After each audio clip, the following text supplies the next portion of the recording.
Thank you. Thank you, Bardo.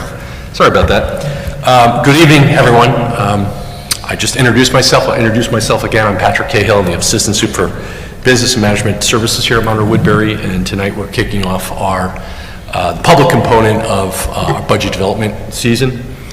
And I just want to take a moment before we fully get into this to just sort of thank my colleagues that are here with me. I'm about to introduce them, and I'd like to thank my colleagues at Central Office for all their help and support getting us to this point in the budget development process.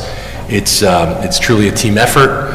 A lot of people are part of this and have to pitch in to develop the budget and all the different components that go into it. I'd like to thank the building principals and the assistant principals and the teachers for all their work in developing this year's budget. And I'd like to especially thank business office staff, Michael Buffamonte, Kathy Fico, Lisa Doyle, and Carrie Pigeon for all their support and assistance in developing this year's budget. So with me this evening are my colleagues in the non-instructional realm of the district, Ms. Jessie Lazar, Mr. Joseph Tripotto, Director of Safety and Security. Jessie Lazar is the Director of Transportation, and Mr. Andre Rudiak, who is the Director of Buildings and Grounds, and Dr.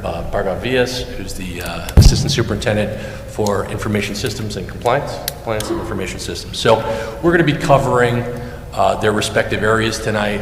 We're also going to be covering sort of the big picture on the budget, tax cap, state aid, and then the respective areas, buildings and grounds, safety, security, central printing, data processing, computer assisted instruction, library and media, and finally, transportation. So a lot of ground to cover. I think for my portion, if you have questions, with anything that we're covering, state aid and the like, just chime in and ask away. So what I typically do with these presentations is talk about some of the sort of big picture challenges, budget drivers, developments. There's always a story with the budget this year, and so I'll start just talking about contract transportation, which Jesse is going to talk in greater detail about, but that's one of the cost drivers for the upcoming year. We're looking at about a 12% increase, or $1.5 million, and this has been a common theme for us the last few years. It's really two factors. It's both the cost of the transportation, because often we have a contract that's renewing. In New York State, you're able to do an RFP or a bid and then renew that existing contract if you're happy with the contractor and the arrangement for somewhere between 5 and 10 years. So we've been doing that with some of our contractors. And so what you're able to renew the contract at is CPI, and it's a specific CPI that the New York State Ed Department generates for transportation purposes. So obviously inflation has been high the last few years, and so the CPI has been higher than, I would say, average. So the cost of the item is going up, and we've also seen an increase in the pupil counts for the pupils, the resident pupils that we're transporting. Part of contract transportation is also out-of-district transportation, so we've seen an increase in that area as well. So the price has gone up, and so has the number of units, if you will, that we're purchasing. So we've seen an increase there. In the budget this year, we're proposing to purchase 10 vehicles, 10 buses. So that's a $710,000 increase to the budget. It's higher than we've seen in past years. For a couple of reasons. One reason is we've deferred some bus purchases recently in the last, I would say, 5 years. We have purchased buses, but we typically would buy about 10 buses every year, so we scaled that back a little bit, partly because we've started to use contract transportation a bit more, so that's one reason. The other sort of component to this is the price of buses has gone up. So approximately 5 years ago, I would say a bus was about $125,000. They're now around $200,000. So I think the line item actually in the budget is about $1.72 million. So it's a $710,000 budget to budget increase. Health insurance, we've seen that as a big story in years past, not so much this year. We're looking at about a 2.5% increase in the premium. I put up there, I won't read it, what the actual price for the three different categories is: individual, two-person, and family.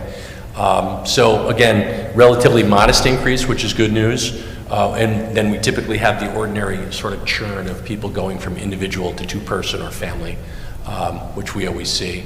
The Orange Ulster BOCES capital project continues to unfold, and so for next year, in the budget itself, there's about a $1.66 million capital component. So there's a rental component, a capital component in the budget report. Those are typically combined, and then an administrative component.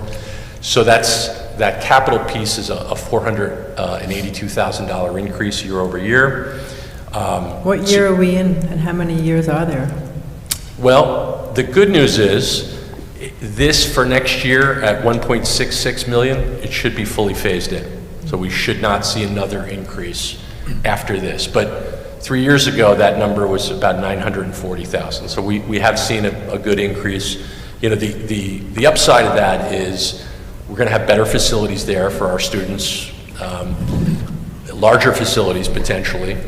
And we also receive BOCES aid on those expenditures. And they're also part, when I go into the tax cap explanation or computation, they're an exclusion, they're a capital exclusion. So we have our own capital exclusion, but now we also have the BOCES capital exclusion. So that's a good question though, Dawn. So I've been told, and I did ask that question myself, are we done?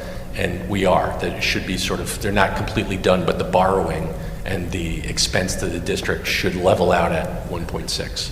That was a verbal? It was a verbal, yes. Yes, it's a verbal. And they have a big dynamic project too, so, and they're borrowing through the dormitory authority, DASNY, so that makes it a little more complicated for them. But again, nearly a $500,000 hit on our budget for next year. Special education tuition is going up in the budget. We're going to hear about that in the next meeting 2 weeks from now. ERS, TRS, employer contribution rates for every dollar one of our staffers earns, we make a contribution to either the state and local retirement system, also known as ERS, or the teacher retirement system, TRS. So good news on the TRS front, that rate is going down somewhat. It's going from just over 10% to 9.6%. And ERS rate is going up slightly. And the ERS rate is a blended rate because there are different tiers depending on when you joined the retirement system. So it's approximately 16.8% for us, going to 18%. So not a huge story there, but every year there's something going on there. State aid, we're seeing I would say a relatively good increase in state aid. I'm going to get into that in a couple slides here. Changes to the foundation aid formula. Nothing really dramatic, but the state had commissioned a study of foundation aid, and there were a few changes made for next year as a result of that study, recommendations from that study. Decreasing interest rates, I say for now. So interest rate increases, if you're a borrower, are not a good thing, but if you're a saver, like the district has been, it can be a good thing, and it generates revenue. And I have up here, interest rate revenue 3 years ago was $120,000, moved to $2.7 million, and last year was $4.5 million. So we anticipate that revenue trend will go down. During our presentation of our financial statements from last year, 23-24, we had excess revenue surplus, and it was largely based on that interest revenue that we had earned, sort of to some degree unanticipated. But we anticipate that going down for next year. Transfer to capital, that is at the end of the budget report. We're budgeting $120,000 to complete the Central Valley Security Vestibule. So the security vestibule is one of the projects that's happening this summer, but it is actually technically not part of the bond project that we just heard about from CPL and the Palumbo Group. We budgeted that in the general fund approximately 3 years ago, and we budgeted $226,000 for that vestibule. We just recently opened the bids, and the bids were more, so we need additional funding to complete that. And part of the reason to do that, to go out for the additional funding, is that it makes the entire project eligible for building aid. So it's the right thing to do. We receive approximately 70% back through building aid. So we will receive full building aid on that project, but that's part of next year's general fund budget. And then final bullet here is the use of debt service reserve. So the district has approximately $2.2 million in a reserve, and it's funds that were literally surplus from the construction of this high school. So we've had this money for a long time, and it's grown over time. And typically, what's recommended is that you use those monies to offset the debt service that's associated with the original borrowing. So over the next, I think, 2 years, a lot of our existing debt will fall away, and that's part of the reason we timed our existing capital project in this way. So it's been recommended that we use that debt service over the next couple of years, and we intend to use part of it for next year's budget. So it would be an offset. It's almost like use of an ordinary reserve, but it's associated with prior borrowing. So I know that was a lot. Any questions on any of those items? How much money do we have in the TRS and ERS? And I guess it's quite a bit of money. How much money do we? It's for our retirement system. So yes, I did a quick search, and there's 267 billion in the TRS. Do we look at, or does the department look at the annual audits to make sure there's no anomalies or irregularities there? Do we analyze the TRS audits? Yeah. Yeah. I don't personally, but there are things like we'll go to a conference or a meeting, and the representatives will actually come, sometimes as an actuary, and discuss the financial condition of the fund and that sort of thing. But TRS is a little different, but the state and local retirement fund is managed by the state controller's office, it's very large, and we could do that. It's something that we probably could do, and TRS is another very large entity. I don't know if our audit firm could look at, their audit report and give a, update on any findings that they see that would be concerning. Yeah, we certainly could do that, and there's actually one of the GASB fairly recent change where we now list in our own report the component of TRS that we make up. Mm-hmm. So, and it's obviously it's small because TRS is huge, but so there has been a bit more interaction and interplay between the big retirement system and the local entities that make it up. Thank you. You're welcome. Okay, moving on then. So everybody's favorite slide, the 2% tax cap, which is rarely ever 2%. So the tax cap is a law in New York State that basically limits the increase in the tax levy, right, for local governments. And there's a multi-step formula, and the 2% in the middle of this formula really is the allowable growth factor. And it's the lesser of CPI or 2%. And so the CPI the last few years, and in fact this year, it's 2.9%. So the allowable growth factor is 2%. So if I won't go through all the steps of the formula, but I'll just kind of at a high level. The formula begins with the current year levy, which is $131.3 million. The tax base growth factor here is applied, and the tax base growth factor, it's a factor that deals with physical and quantity change in the tax base within the school district. So in other words, if we have a new hotel, the cap is not designed to prevent us from taxing new construction, and that's what the growth factor does. We then go through a process with pilots where we are adding our pilots and then deducting the prior year exclusions. There's certain exclusions like capital expenses are excludable from the cap, and we have our adjusted prior year levy. We then apply the 2%, in this case, growth factor, and then we deduct our upcoming pilots, and then We have our tax levy limit, which is for next year, $133.2 million. And then we add our exclusions for the upcoming year. So the exclusions are things like capital expenses less any state aid that's available. So in that case, it would be building aid. So for us, it is both debt service minus building aid and the expense associated with buying buses, less transportation capital aid. So the other piece here that doesn't happen for every district is you can have a carryover. So last year, last year at this time, our tax cap was 5.3%, but our actual levy increase was 1.78%.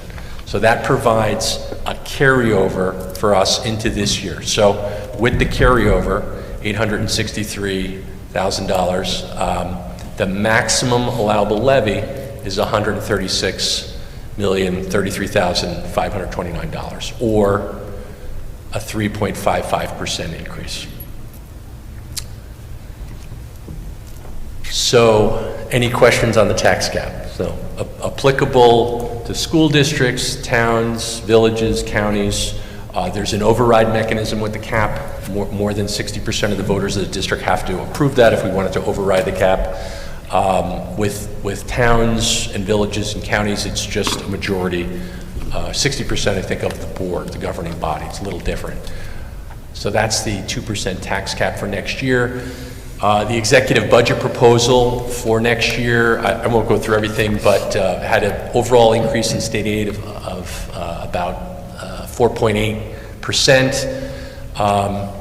The governor adopted a few of the proposals from the Rockefeller Institute of Government Study for foundation aid. So she tweaked the sharing ratio, which is a ratio that's used in the formula to allow needier districts to receive more aid, and updated some of the old antiquated measures of poverty, one of which was census poverty from year 2000. So that was, one of those obvious things that people had talked about, so that was updated with something more meaningful and more current.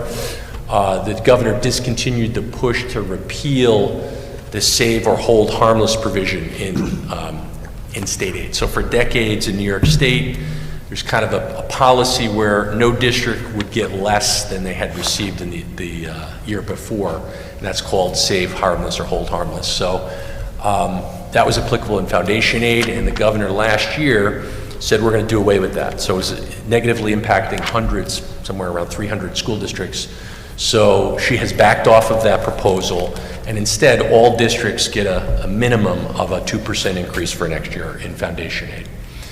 Universal school meals was proposed, funded by New York State, so that's kind of an extension to what we're already doing. And then distraction-free schools initiative, so that's the cell phone ban, which obviously we're going to talk a lot about, I think, in the coming months and years. So that was the governor's proposal. This is our state aid run or report. I'm sorry, I just have one quick question on that. The distraction-free schools initiative, though, if I'm not mistaken, even though that's coming down, it's not gonna come with any monies from the state. It's gonna be on us as a school district to budget for that, correct? Correct. I think the monies from the state are like $12 million, $13 million, some really small amount. So right now, no, there's no money associated with that for us personally. And we're going to get into it a little bit, but we have put money in next year's budget to address some of the things we may need to do. Patrick, just to clarify, that 12 million is not for this district. Pardon? That 12 million is statewide. It's not statewide, that's right, yeah. I just want to make sure that we don't. Yeah, that's not for Monroe Woodbury, that's for And because it's 750. based on, it's need-based, correct? So, right, so Monroe Woodbury will be adding that to their budget, I'm sure, next year. Right. Yeah, it's an unfunded mandate Yeah. to some degree, yes. 13.1 million. 13.5 million is statewide. That's what's being allocated by the state for this initiative statewide. Okay, so this is the state aid run report. I won't get into the great detail on this, but it's organized by county, and then every school district in the state is listed on this report. This is page 87, so it's a really massive report. And the way it's organized, it has the current year, the prior year in this case, on the top, and then the proposed state aid runs on the bottom. Now, the one thing I want to say about this report is, you read newspaper articles, they say, hey, the state aid runs are out, this is how much we're going to get. Much of this is a projection, and it's a projection for the expenditure-based aids based on what we thought we would spend for this year in the summer. So in the summer, school districts in New York State submit financial attendance information, et cetera, through something called the state aid management system. So it has to do with what were our financial operations like, how did we do, what happened, we submit that information. Part of that, during that process, we submit a projection of what we think the current year, how it will unfold, what we will spend in various areas, what we think the attendance will be, the enrollments, all that sort of thing. And those items drive the state aid projection. So sometimes when you look at the state aid and you go back and say, well, last year we thought it would be this, and this year it's actually different when you see what the actual is. That's often why we will make an adjustment, a local adjustment. So and one of the more stable forms of aid is the foundation aid, but even in foundation aid, so if we look at this 24-25 number, 62.8 million, what we thought we would get last year at this time was $385,000 less than that. Another one that has fluctuated a great deal over time has been transportation aid. That affected our operations in 23-24. We received more aid than we thought we would because when you looked at the state aid run, the projection was lower. So this is the state aid report that we work with and we look at and we analyze. From there, we actually roll in and create a revenue budget using state aid, and this is the sort of the table for next year, and has the form of aid here to the left, our proposed revenue budget or state aid budget, and then the existing budget. I see that's a little out of alignment there. Can I Sorry just about ask that. a question with respect to that? The state aid report was run on January 21st. Does it change much in that month? I mean, we're almost a month out of that. Do you mean has it changed from January 21st to now? Right. Likely not, but the way this report runs or works is there's a state database. So there's a database where they pull in November, and then there's another pull, I think in January for these runs. So things do change over time as you make adjustments, you might make a change, but until they pull the database again, those changes wouldn't be reflected in these reports. Okay, thank you. But that's a good question because that is why things can change, like the foundation aid, and there can be a change to the enrollment or some other Right. factor, Variables. and then it affects your state aid. So for next year, if we go back here, we see that for next year, we look at the lower half, our foundation aid is 66.2 million, and we see that here, 66.296 million. It's about a $3.8 million increase from the current year. And the other thing I want to point out here is what we compare when we're budgeting is budget to budget numbers, not budget to actual. On this report, this is comparing actual numbers for this year, 24-25, to the projected numbers for next year. So we're not doing that when we're preparing budgets. We compare budget to budget numbers. And so down here, like for instance, they're saying an increase in foundation aid, they're using a foundation aid value that's different than what we budgeted, because at the time, last year at this time, the projection said it was 62.4 million for foundation aid. So I don't want to go down a rabbit hole here, but the point is these numbers can vary, they're projections, and we will sometimes analyze them and make some adjustments when we prepare the budget. So overall, we're seeing we're projecting a $5.8 million increase in state aid. The budget to budget for next year will be $94.6 million in state aid, so about a 6.6% increase, which I would say is decent for next year. Not much variation in the transportation aid. We had seen some variation in the last few years there. BOCES aid, there is an increase here, and actually quite a big increase in BOCES aid for the current year. So what we thought we would get in BOCES aid, 3.5 million, if we go back and we look at the current year, here it's 5 million, and that's largely driven by that capital project. So I will move on. Any questions on our state aid? The high cost, excess cost, it decreased by about $630,000. Can you go a little bit into what that decrease is? Can I explain that? Is that the question? Go into that? Yeah. So the high cost and private excess cost are state aids related to special education. And so when our special education on a per pupil basis exceeds a certain threshold, we're eligible for state aid, and there's a ratio applied to that. These two aids are projected by the state, and there can be some variation, and it's one of those areas where they use like a 3-year rolling average. So to be honest with you, this was the budget value at the time last year, and I think the actual came in much closer to the projection for next year. So again, it has to do with something called stacking, the system to track and account for children. And so if our stacks, we use a consultant to do our stacking, so our stacks are good and generally up to date, but there can be variation in that, the timing of certain stacking that's done and things. And the state is basically looking backwards and sort of just saying, 3-year rolling average, this is our projection forward, so there can be some variation in that one. And we have sort of less control in some ways over the projection than we do with transportation or building aid or BOCES even.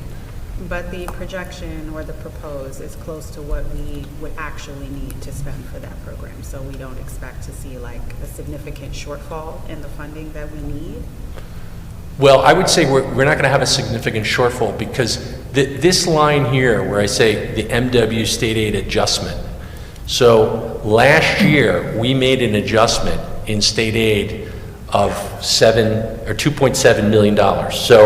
So even though there might be a shortfall here, this would be sort of the hedge against variability and uncertainty in the state aid values. So this brings us to a good point though. What I'm suggesting or recommending for next year is we decrease that hedge. We don't need as much of a hedge, and I'm saying the adjustment for prudence and uncertainty would be $955,000 rather than $2.7 million. Thank you. You're welcome. So moving on from state aid to the budget triangle, which is sort of a graphical representation of a budget that's in balance, and it's a hypothetical budget. If we take our $94.6 million in state aid that we're projecting, we take our miscellaneous revenue, $4.7 million, and that's a bit higher because the interest revenue for next year I'm projecting it is going to remain higher than it's been, I would say, in the last 8 years or so on average. And we took a hypothetical tax levy increase of 1.6%. That would give us a revenue budget of $232.9 million. So we have our revenue budget, and on the other side of the triangle, we have our appropriations, or fancy name for our budget itself. So at $230.9 million, that would give us on the appropriation side a 4.2% budget to budget increase to work with. And based on our revenue, based on our appropriations, we have our instructional program at the base of the triangle. Now, this does not take into account the debt service reserve that I mentioned in the first slide, or use of that. It does not take into account the use of surplus as a give back to the taxpayers. It does not take into account use of reserves. So those are all tools at our disposal to lower the tax levy, to increase the budget, to do any number of things. But this is here to sort of show the idea of the equality that we have to have in our budget. We're required to have a, by law, balanced budget. And it's I like to begin with the revenue side of things and see where we are. We're not quite done with the budget. I mean, that's another caveat. We're going to go through and talk about the respective departmental budgets, but much of this is still in development. We're like halfway through the process, I would say. So some of it is still subject to change. But I like to just sort of show this so that folks understand the balanced nature of our budget and how we can use and pull different levers to change things and get that equality that we need. Any other questions or comments? Okay, moving on. I won't go too deeply into this, but I just talk about occasionally how the budget code system works. So it's a chart of accounts from the state controller, and our budget codes have 4 components. The first 4 digits it's called the function code. It's the functional area of the organization. So for instance, tonight we're going to hear about buildings and grounds, which is 1620. We're going to hear about safety security, 1622. Printing and data processing, which is 1670 and 80. It would be better to see the actual budget line so we can correlate it to what you're talking about, right? The function code is part of the budget line. That's right. It's part of the budget code. Do you have something that shows what it looks like there so we can kind of relate it to what you're showing us? Here in the presentation? Well, I just think seeing that might be a little confusing for everybody because we don't have something to put it to. Yes. The code, an actual budget code and the budget reports that the board has would be a function code, 4 positions, an object code, 3 positions, a location code, 2 positions, and a program code, 4 positions. Okay. Let me see if I can actually show you what you're... That's okay. Page 11. Right here. So here's an example of the full budget code. And so the first 4 positions, this is for safety and security, 1622. The next 3 positions called the object code. An object code that begins with 2 is equipment, begins with 1 it's salary, a 490 is a BOCES code. The location code is the 2 positions here, 09 is district-wide, 01 is the high school. Location code is specific to the individual school district. The function code and the object code are not. And then finally here, the program code, the 4 positions, is specific to a school district. So you can use that in any way you like to identify your codes. So that's an example of what I'm talking about. Are these codes overall specific to Monroe Woodbury, or every school has function code 1620 for buildings and grounds? The function codes are not specific to us. They're prescribed by the state controller. Function code is prescribed. Object codes are prescribed. Location codes are MW specific. Program codes, MW specific. Oh, I see. You have it noted there. Yep. Good questions, though. And the reports that we hand out to the board, the reports that we put on the website are all defined this way. And it enables you to, for instance, run a report that says we want to look at buildings and grounds, so we run 1620. We want to see buildings and grounds salary, 1620 with a 1 in the object code, first position, and a wild card. That's an old DOS term, question mark or asterisk. For the others, they don't give us all that. So we can run reports, and we do by location. And we could have everything blank except for the location code. If we wanted to see the high school, we would put a 1 in and generate that through our financial system. So that's sort of I call it the anatomy of a budget code, how it works, and the way we can slice and dice things to generate reports. So just to go back one slide, you don't have to go back there, but the hypothetical budget levy of 1.6 is still being massaged and changed because this is all preliminary. Very much so, yes.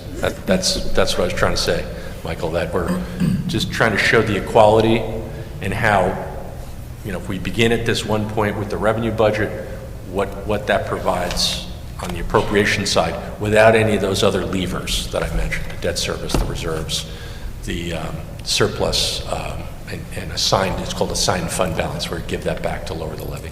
Thank you. You're welcome. Okay, and finally, just some upcoming key budget dates. So we have to submit the tax cap on March 1st. On March 5th, we have our instructional presentations for the budget. On March 19th, we're going to cover personnel and benefits. Superintendent's budget recommendation on April 9th. The board would adopt the budget no later than April 24th. I think that is close to the final day when we would do that. Property tax report card and budget statement are published on the website. We have our public hearing on May 7th. We mail the notice out on the 14th, and then finally the statewide budget vote date is May 20th. Any questions? Okay, great. So thank you so much. With that, I'm going to turn it over to Mr. Andre Rudiak, Director of Buildings and Grounds, who's going to go through the Buildings and Grounds budget. Good evening. Thank you for letting me present Buildings and Grounds Department budget for 2025-2026 school year. I would like to begin with saying thank you to my entire department for going above and beyond every single day, for their talent, their knowledge, and their dedication to the school district, for their support to our children, teachers, and staff, and being here for every day, even emergencies. So thank you everyone for doing a wonderful job. We can go to overview of the staffing of the Buildings and Grounds Department. So in 2024-25, in management, we had 6.5 positions. That position got reduced to 6.0. The reason for that, we have no longer energy specialist in our district, so that position got cut from the budget. In the custodial department, this year we have 55.5 positions. We are proposing to increase 0.5 position, and the reason for that is I have been in discussions with Mrs. Dolores Tarlecki at Sapphire and the custodian in that building. I've been pushing that for over a year, but I kind of lost it with them because the reason for that is Sapphire, we have only one custodian there from 6 o'clock to 11 o'clock in the morning. We have one space that serves dual purpose, gymnasium/cafeteria, so that one person have to set up for the breakfast and then clean up after the breakfast and get that space ready for gymnasium. With service of breakfast increased so much, and adding pre-K units to that building, it really put the strain and stress on that person. He can't be in two places at the same time. So if the student has an accident in one classroom and they're calling for help, he can't be in both places. That also goes to setting up for the lunches. So again, he's one person.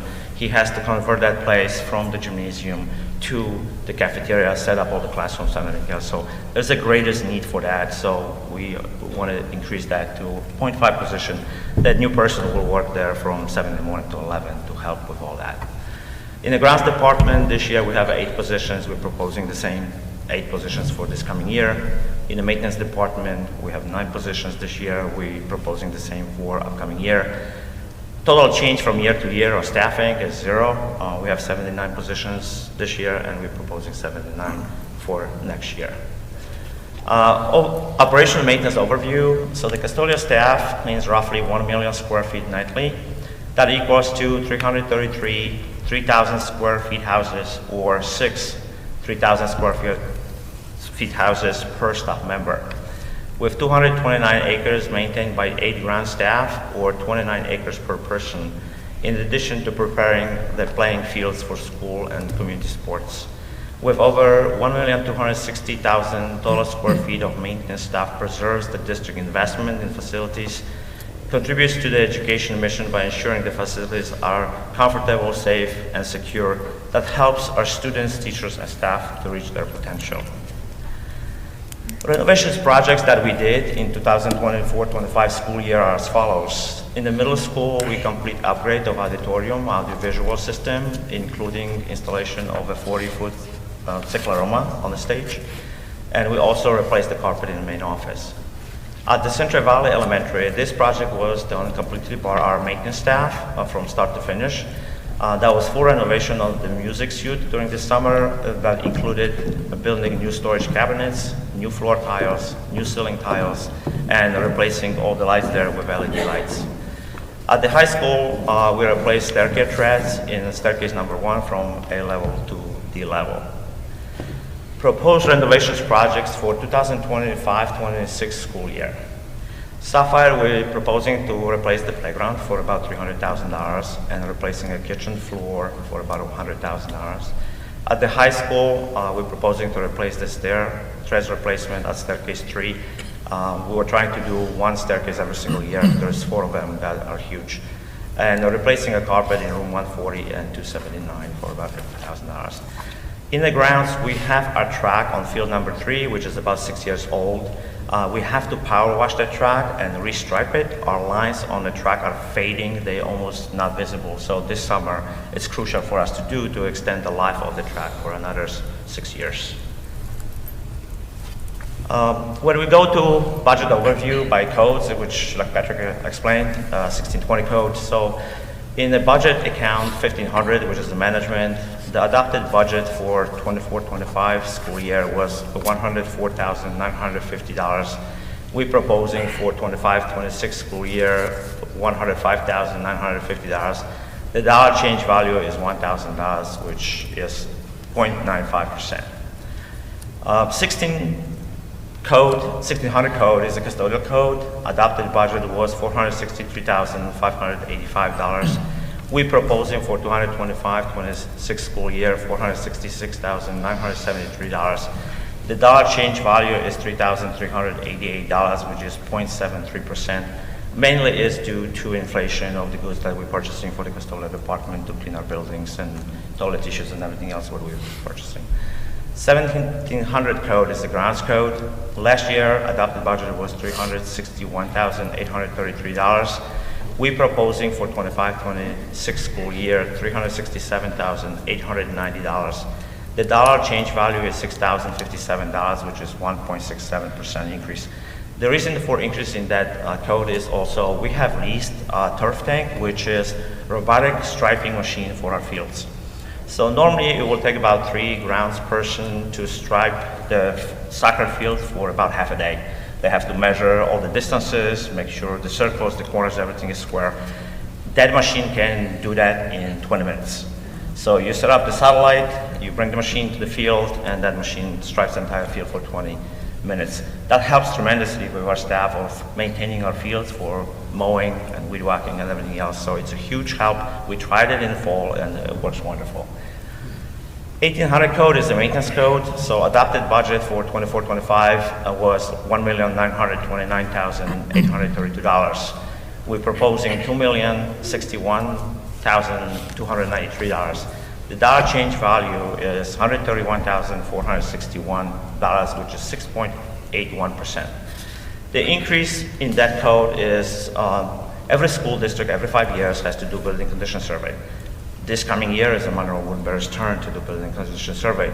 That's when our engineers, the architects, are walking every single building, every single field, and they're preparing the condition survey for our district and also preparing the 5-year plan, what we have to do to keep our facilities working. That could be up to $80,000, and the rest is just the inflation and also some of the contracts that we have with services that they are going up every single year. 1900 code is the building improvement code. So 2024-25 adopted budget was $300,000. We're proposing for 225-26 school year, it's $585,000. The dollar change value is $285,000, which is 95%. The reason for that code is, if we go to the previous slide when I listed our proposed projects for this coming year and you add all those numbers together, that's the numbers that is there. And 2000 code is a utilities code. Adopted budget for 24-25 was $3,214,911. We're proposing $3,225,911 for 25-26 school year, which dollar change value is only $11,000, which is 0.34%, which I'm very happy with that because that usually drives the cost a lot. So total year-to-year budget differences are, so adopted budget for 24-25 was $6,375,111. We're proposing for 25-26 school year, $6,813,017. The dollar change value is $437,906, which is 6.87%. Mainly that's driven by the projects that we're proposing to do this coming summer. Our budget goals for 2025-26 school years is to continue to maintain a high level of cleanliness and maintenance in all district facilities, maintain the capital investment in the district facilities and the fields, and continue to work on a capital project, which is really going to start gearing up this year, and every single year it's going to be only more and more and more. So that's pretty much all our time spared is going to be consumed by that. With that said, is there any questions? The wear and tear that was on the track, is that normal? That Yes. it's been 6 years that you have to restripe that? Yes. So Goshen did their track the same year we did, and they did their last year. Our track last year was still decent, so I kind of pushed it one more year. But I was talking to Copeland, those are the company that did the track for us. It's recommended every 6 years, between 5 and 6 years to do that. That will extend the life of the track.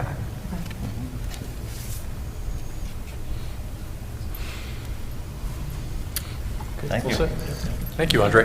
So up next is Joseph Trapoto, who's going to give us an overview of the security budget for next year. Patrick, I want to jump in real quick. I really appreciate the detailed building and grounds. Is there a way we can go through this in more of a high level instead of line by line by line with all of the numbers? Because we can clearly see that it's on there, but I think it really gives us an opportunity to ask questions when there's anomalies. Just because we're an hour and a half into the meeting and we still have more, and I, don't want fatigue to set in as we're sitting here. So I don't know if the board has any other suggestions, but. Concur. Yeah, I absolutely. agree. Absolutely, we can do that. Take it away, Joe. Okay. Good evening. For those of you who may not know me, my name is Joe Trapoto, and I am your Director of Security. On behalf of the men and women who make up the District Safety Department, I appreciate you giving me this time to make our budget presentation. The district presently has a mix of 59 full and part-time safety officers. They are community members themselves, extremely dedicated, and approximately half have previously retired from either corrections or the New York City Police Department. A good number of our safety officers are bilingual, and they are frequently utilized for the purposes of interpreting. We cover all 7 schools as well as the Education Center. They work 12 months a year and very often 7 days a week. They are out of schools 1 hour prior to arrivals, and they work through dismissals on all school days. They cover our athletic events, both home and away, extracurricular activities, meetings, summer school, summer crusaders, and the spell program. Our safety officers recover missing Chromebooks, hand-deliver letters from our administration to parents, deposit lunch money and finance department receipts at our local bank. We also assist administration with wellness checks and residency verification. The presence of our safety officers provide invaluable support to our administrators and staff. Their mission is to promote student achievement through a friendly, safe, orderly, and helpful environment. Safety officers often oversee the district's visitor management system using the Raptor and the Credential Exchange program. Safety is also responsible for the administrative segment of anonymous alerts. Safety officers monitor, save, and often export the footage from the district's 311 video cameras, and along with MCC, they handle their installation and maintenance. Safety Department is also responsible for the distribution, management, and oversight of the district's 330 handheld digital radios, and along with NICOMCO, they handle programming and configuring.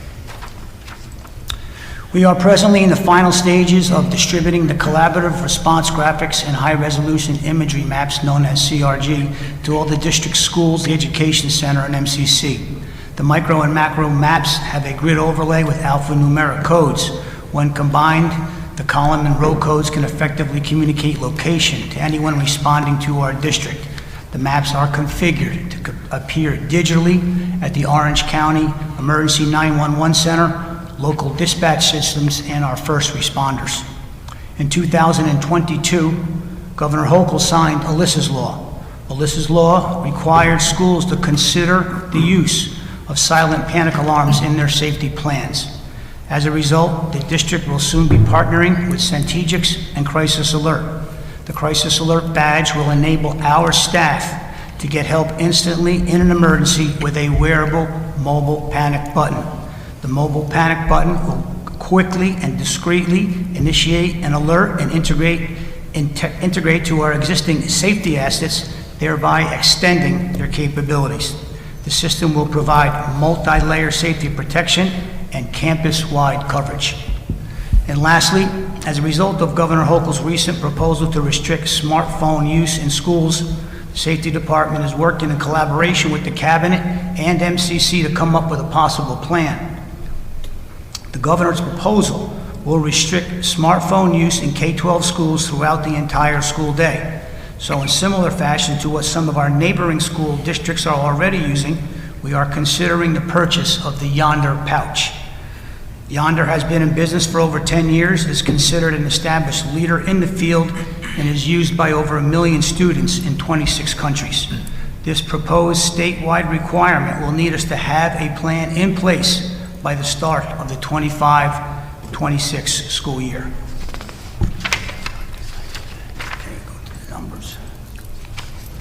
Okay, the security budget overview. Basically, we only have 4 accounts that I want to mention. The first account, security supplies. Last year, we were at $35,000. We are taking it down $10,000, so we'll be at $25,000 this year. We raised 2 of the accounts, uniform service and training. Uniform was $7,500, we're raising it to $8,000. Security training was $4,500, we're raising it to $5,000. And lastly, the one item, the one account that I want to bring to your attention is our security equipment. Last year, we were at $70,960. We are looking to raise that to $271,250, which is a sizable increase. All in all, our budget will be $965,650 compared to $774,360, which we have a 24.70% increase. The increase in security equipment is solely due to the Centegix Crisis Alert mobile panic button badge and the purchase of the Yonder pouches. Any questions? Well, the purchase is not confirmed yet that that's what's happening. No. This is a placeholder. We are not there to make any recommendation. We have a committee meeting starting on February 27, and then we will go through the process and we'll bring the recommendation to the board for the next step.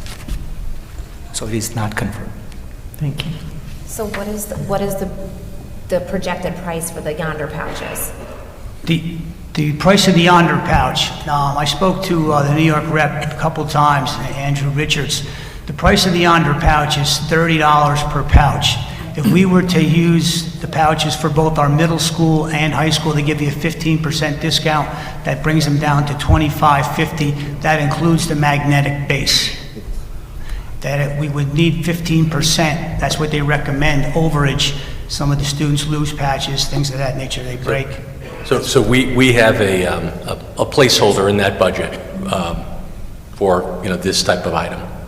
And it accounts for a pouch and the system to cover the high school and the middle school. But there's other options that are on the table. Right. There are a few other options. This is one of the options that some of the So can we districts... note that somewhere, that it's just a placeholder for, it seems like it's part of the ask on the budget right now, right? That extra equipment allocation? We put in the budget because if we have to go to it with the legislation, we just want to have it. Right, but other options wouldn't require, there's other ways of getting where she's asking us to be without having these. Yeah, absolutely. A budget is about planning for the new year, right, for the next year, and so we've put a placeholder in there. We use some of this data to make that projection, which would be a pouch and the bases and everything that we need, not necessarily an individual vendor, for the high school and the middle school. That's how we priced it.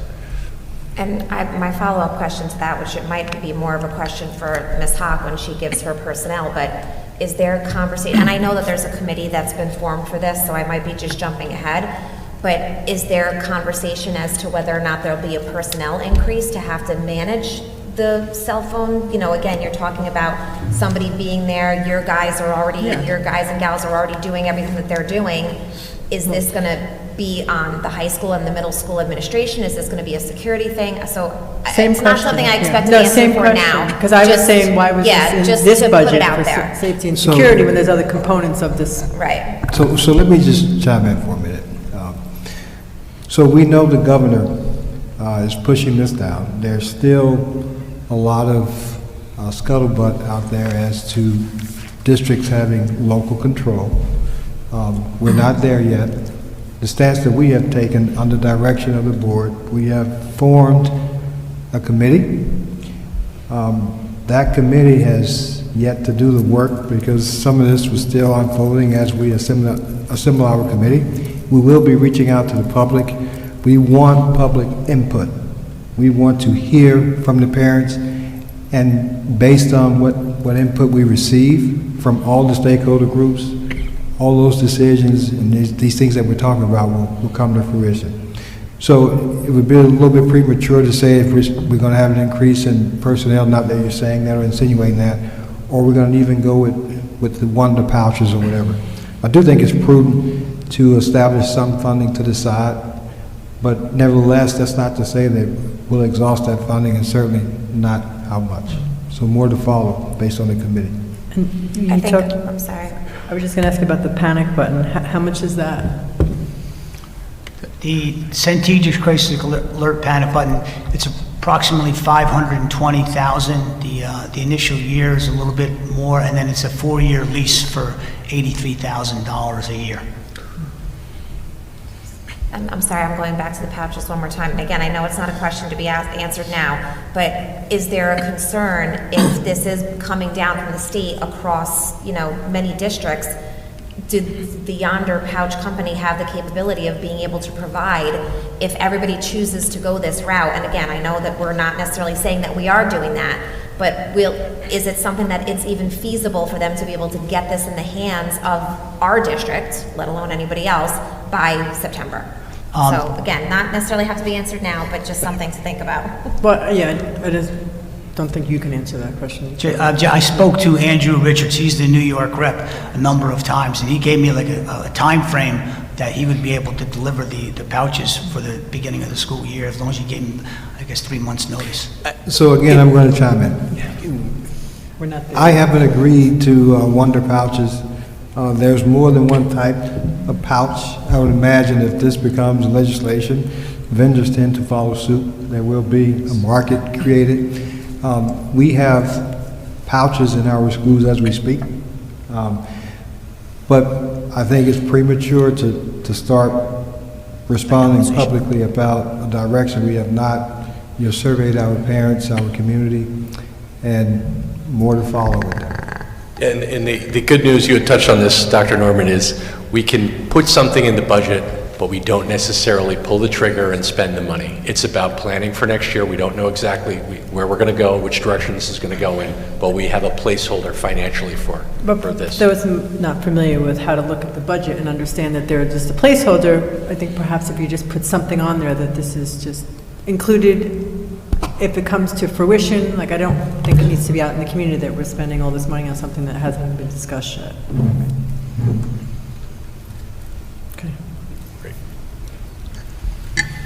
Thank you, Joe. Okay, Any I other think questions? next up is Dr. Villas.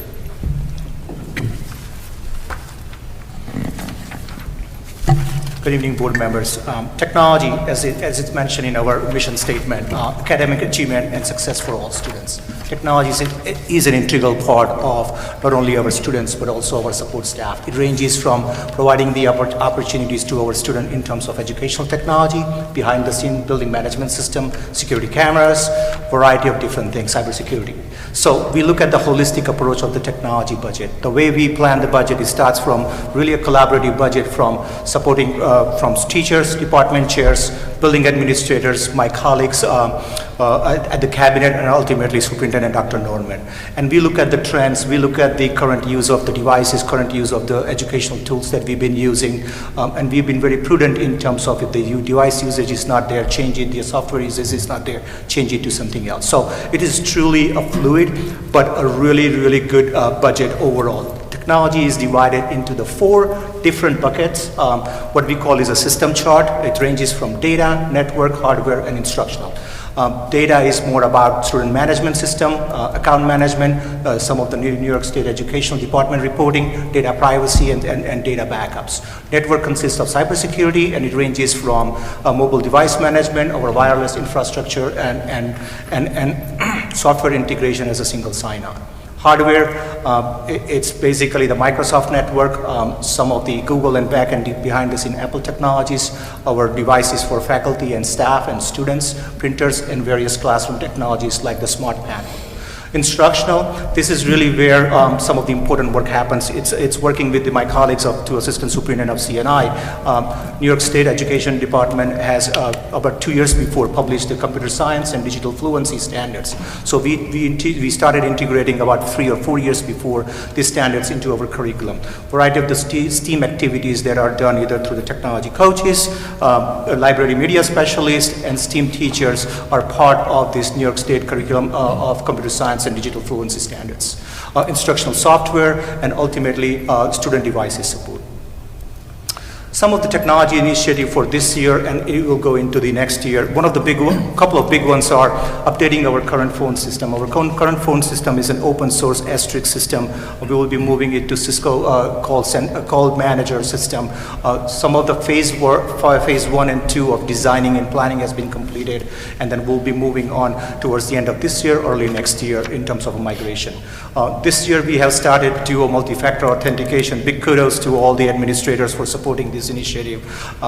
I know it can be a little bit pain in the neck, but it is really important for all of us, so I appreciate all the support. In fact, tomorrow we have a first cutover of all of our support staff. Ultimately, we want to expand it to all the instructional staff as well, and that is a goal for the remainder of this year, as well as the earlier next year. This increases the cybersecurity awareness for us. It protects us a little bit better from the bad actors. Device replacement, we continue to follow our device replacement plan. As the devices ages out, we plan for the new devices, we plan for the replacement, and ultimately, if the device that we are replacing is good one, we've been last few times, we've been actually getting some of the money back by selling those devices after we clean them up. E-rate is excuse me. E-rate is a federal funding. It's a 5-year cycle that allows us to budget certain amount for the district, but ultimately it's a federal funding. We have some E-rate money that is for the last year for 25-26 school year. We will be drawing that little bit chunk of money and increasing our wireless infrastructure in one of the building. On the instructional side, in last 3 years, we have revamped over 2 to 5 computer labs, what we call is a digital den, and the logic and the purpose of that is integration of the New York State curricula, New York State digital fluency and computer science standards, allowing the opportunities for our students to have a variety of different STEAM activities, whether it's in the library media or in the computer lab. Next year, we are planning to have our changing that in the middle school.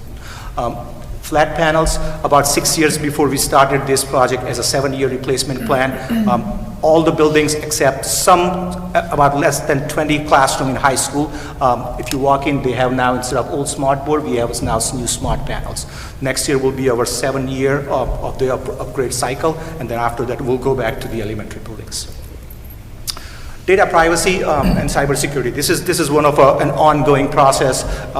Doesn't matter what day, time of the year it is, it's always up in forefront of our mind. We use a concept of defense in depth approach.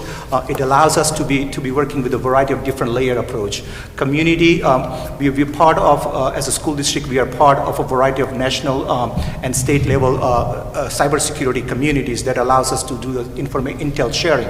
One of the communities is the CISA, is the Cybersecurity and Infrastructure Security Agency. That's a federal agency. So when something happening in terms of bad actors are working behind the scene to attack on some companies or school district, we get that intel a little bit ahead of time. That allows us to make sure that we implement the best practices, not only on the ongoing, but also related to a specific type of the activities. Risk management, as a part of the district goals. One of the goals is the increasing the cybersecurity framework. This year we were able to bring the outside auditors, and they are assessing our risk for cybersecurity infrastructure, the CIS controls, control 1 to 6. Very soon we'll come back with the next upgrade, and we'll provide more upgrade to what they have been finding for the risk management. This allows us to know where our gaps are, which area that we need to do a little bit better job, and ultimately either accept the risk or mitigate the risk with a proper protocol in place. Same thing with the network, continuously monitoring our network from the bad actors to make sure that our network is protected, our devices are protected, and ultimately protecting our personally identifiable information, which is our data. Data, and I'm sure you have heard this phrase, data is a new gold mine.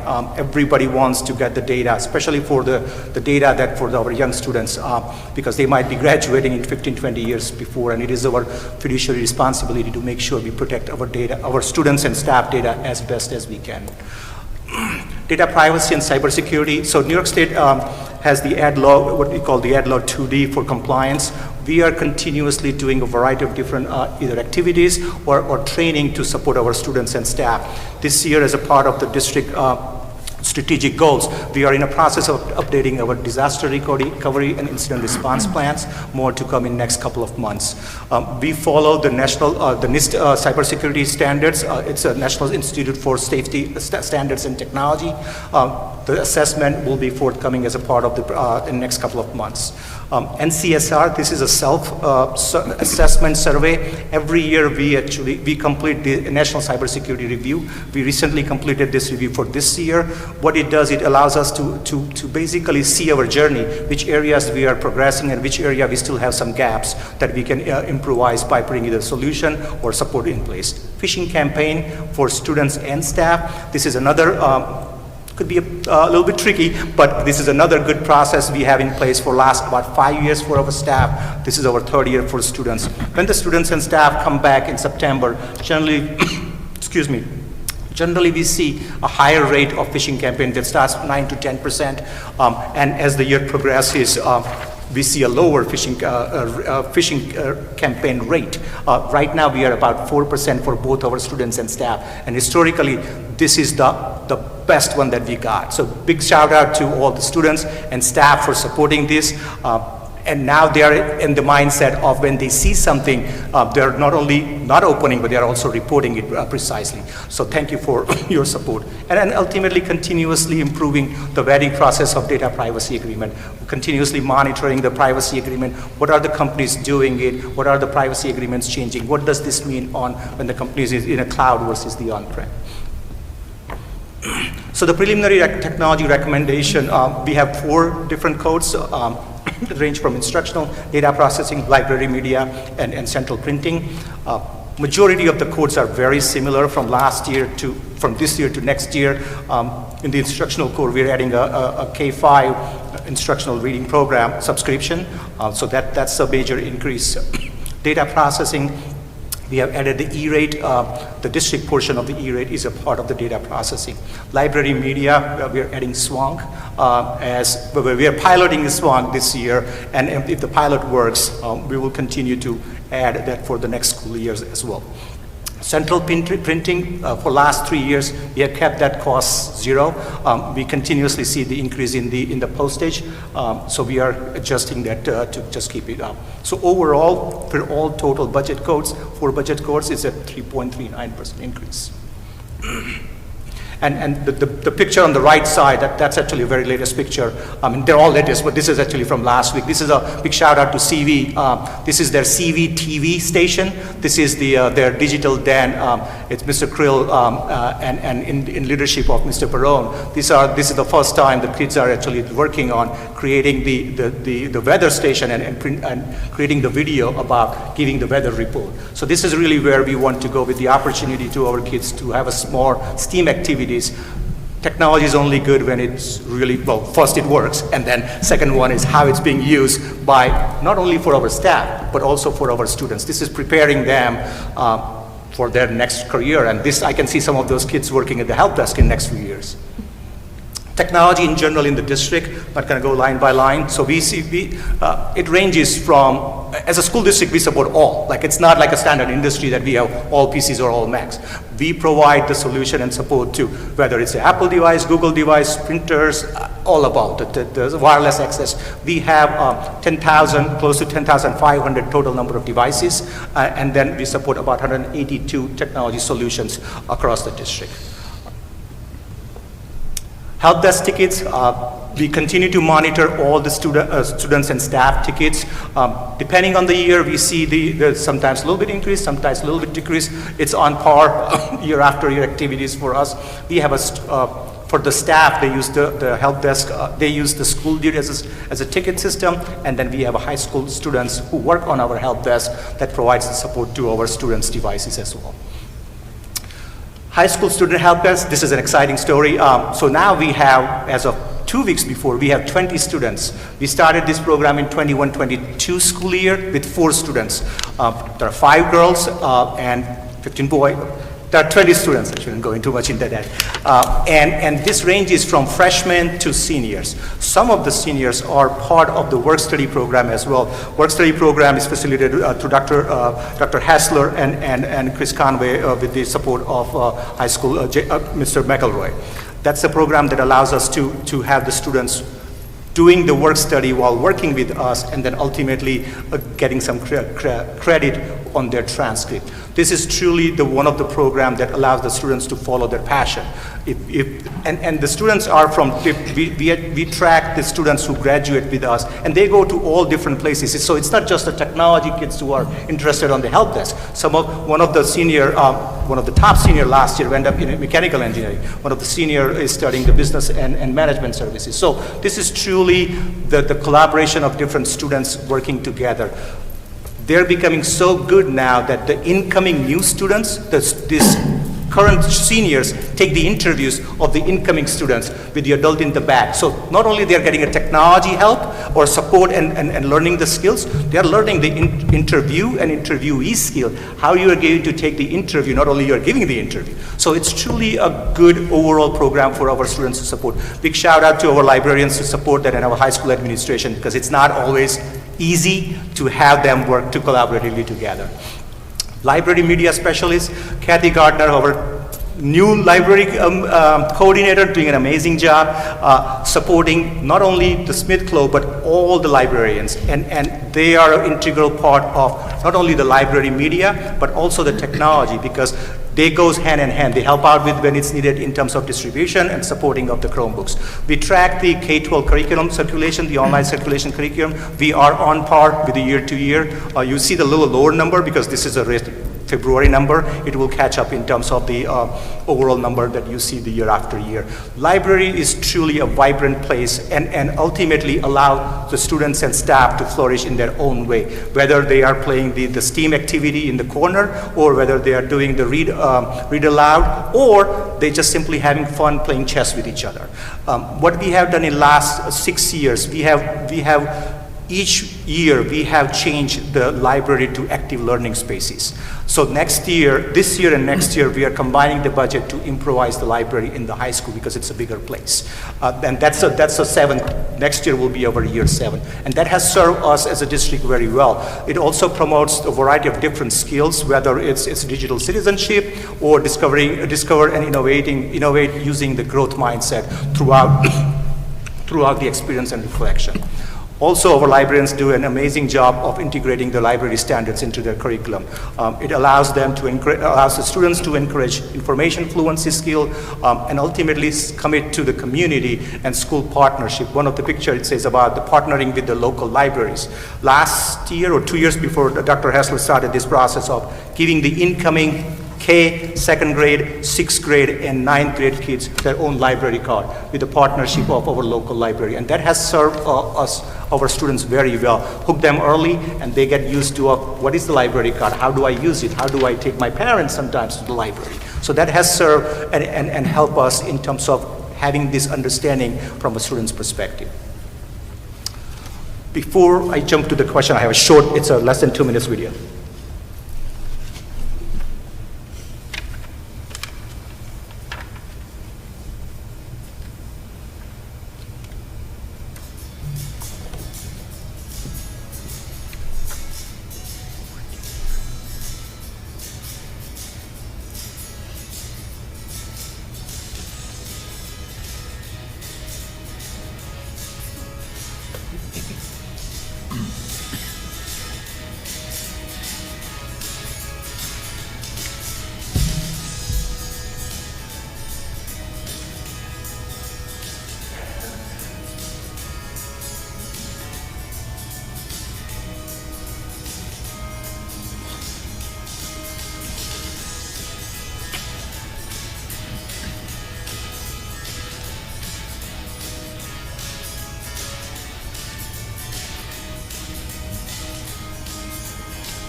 And last, big shout out to the technology team, technology coaches, my colleagues, and all the TAs who does an amazing job to support the technology for our students and staff.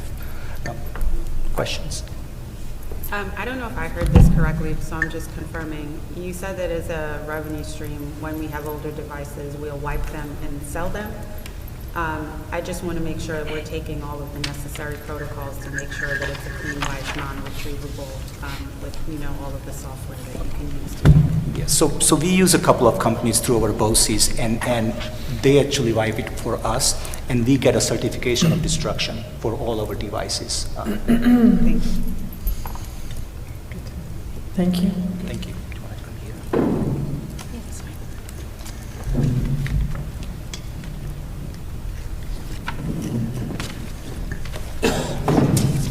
Yes, thank you. Right, so good evening. My name is Jessie Lazar. I am the Transportation Director. I want to start by thanking the board for allowing me to present this year's 25-26 budget presentation for transportation. I want to take the opportunity to express my gratitude to Dr. Norman and the cabinet members for their guidance and support as I transition to my role as Director of Transportation. I also want to thank my Assistant Director, office staff, mechanics, drivers, monitors, and all of our substitutes. Your dedication and hard work make Monroe-Woodbury transportation operation possible. Lastly, I would like to extend a special thank you to Conchetta Vincitori for her invaluable support in helping me navigate my role and assisting me with this year's budget process. Cost drivers for Contract Transportation Code 5540. There are a few components that drive high-cost transportation. One is transporting resident students to non-public and yeshiva schools. Second is the out-of-district special education placements. As you can see, our current enrollment continues to rise at a 12.55%. The other driver of high-cost transportation, some of you may not know, we do use the BOCES COSER, which provided through Orange Ulster BOCES. This is a cooperative service. I need to slow down. Which allows school districts within Orange County to share high-cost transportation and our out-of-district special education placements. Unfortunately, our current BOCES COSER vendor did not have the resources to adequately meet our students' needs, requiring us to contract with alternative vendors at a higher rate. Additionally, the BOCES COSER contract was rebidded this year, and we are currently waiting the results. Also, lastly, the projection for next year's student counts for the out-of-district special education placements.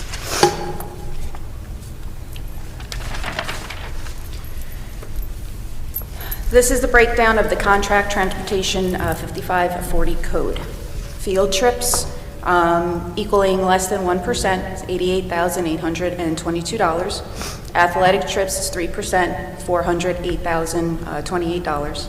Other non-public is 8%, which is $1,150,986. Displaced students, 1% at $217,730. High-cost transportation and COSER, 35%, approximately $5.1 million. Non-public yeshivas at 53%, approximately $7.8 million, bringing the total contract transportation budget to approximately $14.8 million.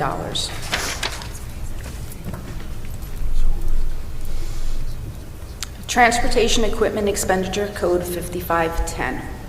We are proposing to replace our 20-year-old snowplow and salt truck due to the unavailability of replacement parts after 2 decades of service. This vehicle is crucial for cleaning snow and salting our parking lots, as we do not rely on the Buildings and Grounds Department for these tasks. If this vehicle were to break down during a storm, it could severely impact our ability to ensure that students are able to get to school. The proposed cost for the replacement of the snowplow and salt truck is $71,357. The Garage Building Expenditure Code at 5330. We are proposing to replace an existing van lift that was installed in 2004 and is now 20 years old.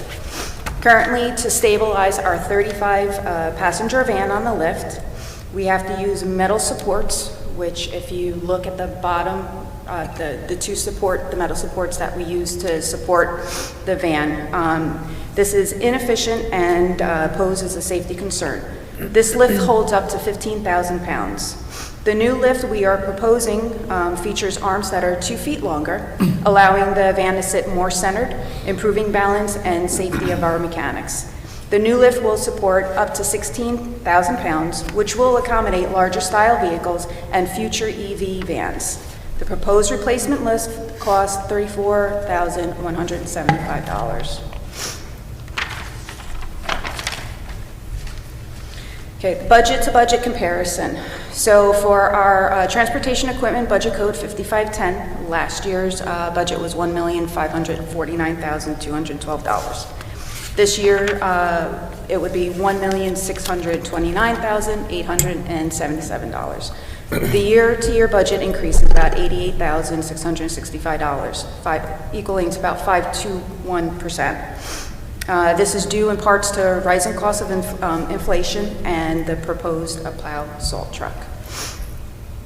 The garage building budget, 5530, last year was $240,262. This year is $307,625. The increase is $65,363. This is the cost for the replacement of the lift, increase of insurance, and the rising cost of inflation. For the contract transportation budget code 5540, last year was $13,226,736. This year is $14,813,306. Increase is about $1,591,570. So it represents approximately 12% budget-to-budget increase. Overall budget increase for the department last year was $15,011,000. This year is $16,748,000. This represents an 11.58 increase, which is approximately $1.7 million. This is largely driven by contract transportation. School bus of the month. The school bus of the month, the drivers put in their bus for school bus of the month. If they are selected, the students get to, I lost my place, sorry. So the students selected for school bus of the month have demonstrated outstanding behavior and are being recognized for their efforts. They're featured in all of our district social media accounts. Students also receive certificates which entitle them to ice cream treats and rewards for their, this is a reward for their extraordinary behavior. Thank you for your time, and does anybody have any questions? Yeah, what is the number of public school students versus non-public school students that are using transportation? How do those numbers compare? I currently do not have exact numbers, but I can definitely get those numbers. Because what I'm seeing is a disproportionately higher cost of non-public transportation. And I'm trying to understand, is it related to a larger number of students that's being transported? Or is it just the cost of the transportation is different? Maybe I'll jump in on that one, Sergey. I think it's more students. And as Jesse showed before in one of the slides, it was the annual pupil count was growing under contract transportation for non-public schools. So it's definitely growing. The other thing I would say is they're residents of the district and they're entitled by law to transportation to a non-public school. The flip side of that is the big increase in transportation aid we've been experiencing. So I would say in the last 5 years, we went from like 10 million in transportation aid to 15, based on that about a 70%. Well, I'm not arguing with return. entitlement, that everybody who lives in the district is entitled to the transportation. I'm trying to understand the cost per student transported, and is it the same for the public school versus non-public school? Well, this is what I would say. For some of the non-public schools, the majority of it, actually, we did a bid approximately 5 years ago, 4 to 5 years ago, and we did it on a per pupil basis, which is a little unusual. You can do bids, you can buy a bus and fill the bus, and we've renewed that contract at the CPI value for each year. So the CPI, I would say, in the last few years has been higher than normal. And so that per pupil value is around $13, 72 cents per day. That's per pupil. Public or non-public? That's non-public. And what about public? Public, I think it's probably in that ballpark, but I don't have that figure on the top at my fingertips. They're compatible. I believe they would be, but I would like to get back to you on that question because I don't have that readily available. I have a question. Ms. Lazar, you mentioned that the BOCES coaster was not adequate for our needs. Why? They had a problem with resources, just like we Resources had as far as? driver shortage. So they did not have resources, and this has been a trend with everybody that's in the transportation service. So they were struggling and they could not find the resources. So in order to make sure that our students get to school, the contractor had gotten put out, and we had secured another contractor to pick up the slack for the BOCES coaster. BOCES doesn't make us whole on that, right, Patrick? Yeah.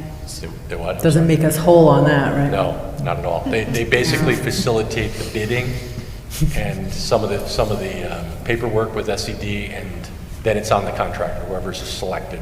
Yep. And then this year, there'll be a new contractor, but we just don't know who yet. Yeah. Thank you. Any other questions?